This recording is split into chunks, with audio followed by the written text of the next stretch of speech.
جماعت اسلامی اس corruption کے خلاف جدوجہد کر رہی ہے، رشوت کے نظام کے خلاف جدوجہد کر رہی ہے، اور میدان میں اس وقت تو صرف سراج الحق صاحب ہے۔ تو ہمارا مطالبہ یہ ہے کہ پاکستان کو اس وقت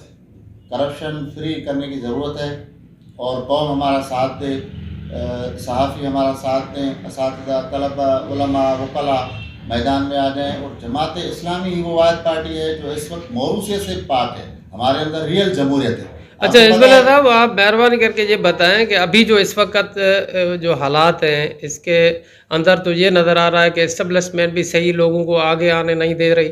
اور عوام بھی صحیح لوگوں کو منتخب نہیں کر رہا، تو آخر ہوگا کیا اس ملک کا اور عوام ہم کا؟ سمجھتے ہیں کہ اس وقت تک پاکستان کی جو عمر ہے وہ آدھی عمر سے زیادہ اس ملک کے اوپر اسٹیبلشمنٹ نے حکومت کی ہے۔ آپ کی بات بالکل صحیح ہے کہ اس ملک کے اندر جمہوریت کو پنپنے نہیں دیا جا رہا، بڑھنے نہیں دیا جا رہا، اور اس ملک میں جب بھی الیکشن ہوا ہے وہ فیئر اینڈ فری نہیں ہوا ہے،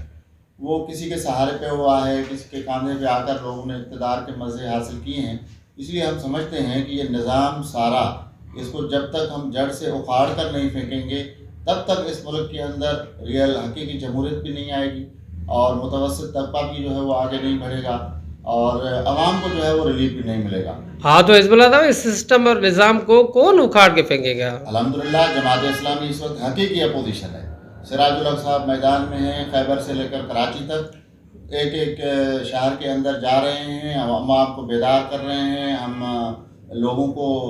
بالکل یہ بات بتا رہے ہیں، ہم کوشش کر رہے ہیں، اور انشاءاللہ ہمیں یقین ہے جس طرح مشرق سے سورج طلوع ہونے کا یقین ہوتا ہے، ایک دن آئے گا پاکستان میں اسلام غالب ہوگا،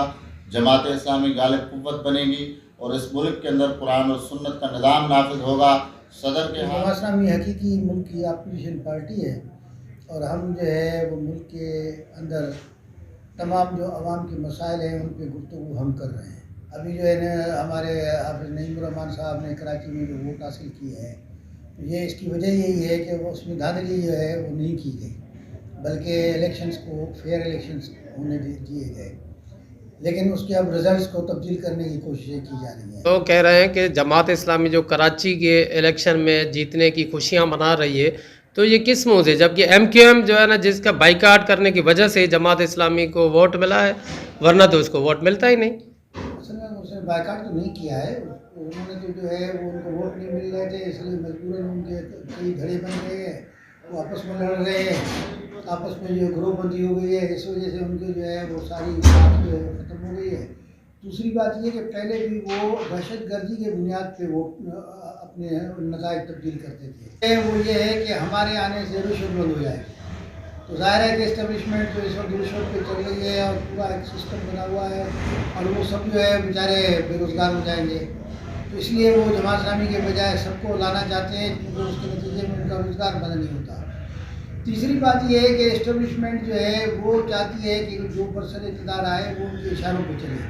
لیکن جماعت اسلامی واحد جماعت ہے جو اسٹیبلشمنٹ کے یا کسی کے اشاروں پہ نہیں، بلکہ اسلام کے اور عوام کے مفاد میں جو کام ہے وہ